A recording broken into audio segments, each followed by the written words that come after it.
அன்பான மகள் வந்தார், அம்பானி நானாகிறேன். இந்த இன்பம் மகாராஜ பெற்ற புது ரோஜை எலிசபெத் ராணி பேத்தியே.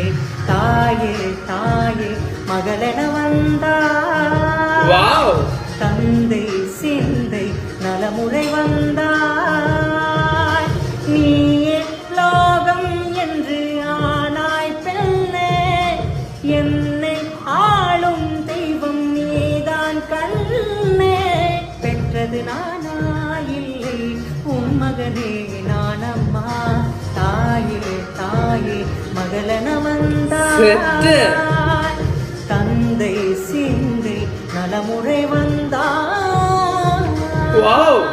എന്റെ പൊന്നു ബ്രോ, എടാ ഇങ്ങനൊന്നും കത്തിച്ച് വിടാതെ ബ്രോ. എന്തോ ഇത് അടിപൊളി. എടാ വോയിസോട്ട് പക്കാ മാച്ച് അല്ലേ?